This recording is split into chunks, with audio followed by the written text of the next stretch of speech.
Lah kali ini kita akan membahas sesuai dengan referensi Kutubus Salaf, bagaimana meninggalnya Mas Emril itu sesuai dengan referensi yang ada di kitab kuning.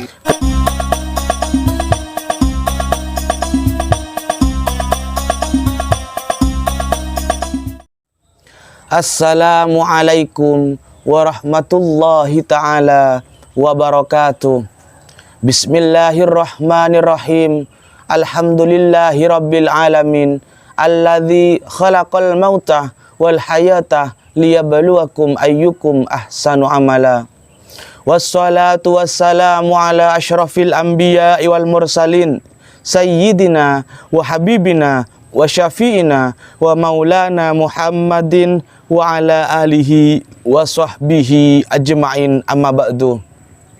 Seluruh kawan-kawan, sahabat-sahabat, pemirsa dimanapun Anda berada yang dimuliakan oleh Allah Subhanahu wa ta'ala, puji syukur kita haturkan kepada Allah Subhanahu wa ta'ala yang telah melimpahkan rahmat serta taufiknya kepada kita semua, sehingga pada kesempatan siang hari ini kita masih bisa bersama-sama mengaji, bisa bersama-sama untuk mengkaji terkait problematika umat yang terjadi di tengah-tengah masyarakat.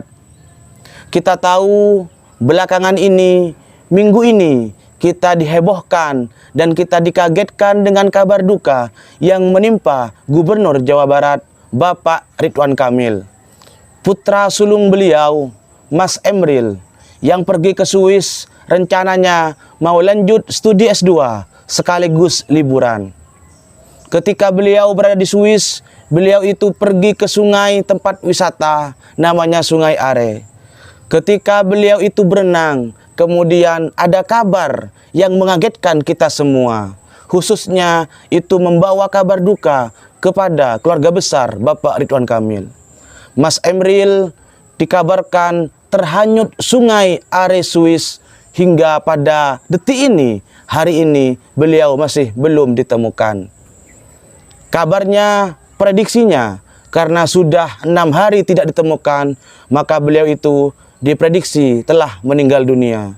Dan keluarga besar Bapak Ridwan Kamil telah menyatakan ikhlas terhadap musibah yang menimpa keluarga besarnya, khususnya putra sulungnya Mas Emril. Lah kali ini kita akan membahas sesuai dengan referensi Kutubus Salaf, bagaimana meninggalnya Mas Emril itu sesuai dengan referensi yang ada di kitab kuning. Kebetulan yang kami bawa referensinya adalah kitab Hasyiatul Bujairami alal Khatib. Bismillahirrahmanirrahim. Walhasilu anna syuhada'a ala thalathati aksamin, syahidud dunya wal akhirah, wa syahidud dunya faqat, wa syahidul akhirah faqat. Jadi di sini dijelaskan bahwa klasifikasi orang yang meninggal dalam keadaan syahid itu dibedakan menjadi 3 macam. Pertama, ada namanya syahid dunia akhirat. Yang kedua, ada namanya syahid dunia saja. Dan yang ketiga, ada namanya syahid akhirat saja.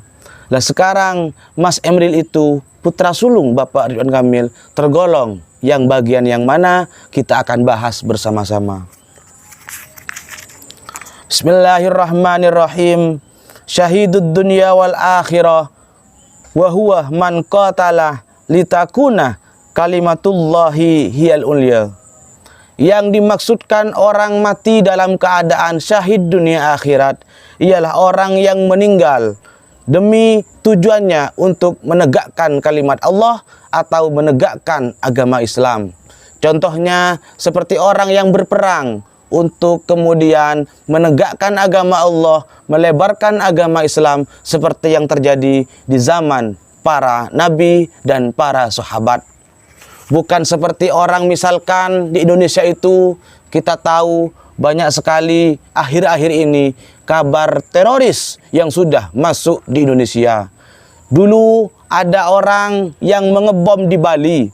Tujuannya adalah untuk kemudian membunuh orang-orang kafir di Bali. Apakah itu yang dimaksudkan syahid dunia akhirat? Bukan seperti itu. Yang dimaksudkan syahid dunia akhirat itu adalah orang yang murni berperang, tujuannya cuma satu, menegakkan kalimat Allah, kemudian menegakkan agama Islam. Di tengah-tengah perjalanan untuk menegakkan agama Allah, ada orang kafir yang menghadang, kemudian ada orang kafir yang tidak suka serta tidak rela ketika agama Islam hadir di dunia ini. Lah ketika diperangi, orang yang berperang mati dalam keadaan menegakkan kalimat Allah, itu yang dihukumi mati syahid dunia akhirat. Kalau orang yang ngebom gereja, misalkan ada bom bunuh diri, mengebom gereja karena gereja tempat ibadah umat Kristen, itu tidak tergolong orang yang mati dalam syahid dunia akhirat. Kemudian yang kedua, wa syahidud dunya faqat wa huwa man qatala la lidzalika bal lil ghanimati wa nahwiha. Syahid dunia saja itu adalah orang yang meninggal ketika dia itu melakukan peperangan, tujuannya tidak hanya untuk menegakkan kalimat Allah, tetapi masih ada niat lain yang tersembunyi di hatinya. Seperti halnya dia menginginkan harta rampasan ketika setelah peperangan, atau dia itu ada riya di dalam hatinya, atau ada kesombongan di dalam hatinya ketika dia itu berperang melawan pasukan-pasukan orang kafir, tujuannya adalah untuk menegakkan agama Islam, dan selain itu juga ada tujuannya adalah untuk mendapatkan harta rampasan setelah dia itu berperang. Kemudian yang ketiga, wa syahidul akhirah faqat wa huwa katsirun kama asyarah ilaihi biqaulihi kal ghariki ila akhirih. Yang nomor tiga adalah syahid akhirat saja. Apa yang dimaksud dengan orang mati syahid akhirat saja? Seperti halnya yang banyak didauhkan oleh ulama, contohnya seperti orang yang meninggal dalam keadaan tenggelam. Jadi bisa kita simpulkan dari tiga golongan orang yang mati syahid ini, anak ataupun putra sulung dari Bapak Ridwan Kamil, Mas Emril ini, seandainya beliau betul-betul meninggal dunia, maka beliau tergolong orang yang mati syahid akhirat. Jadi orang yang meninggal itu meninggal dalam keadaan syahid ada tiga. Pertama, syahid dunia akhirat. Yang kedua, syahid dunia saja. Dan yang ketiga, syahid akhirat saja.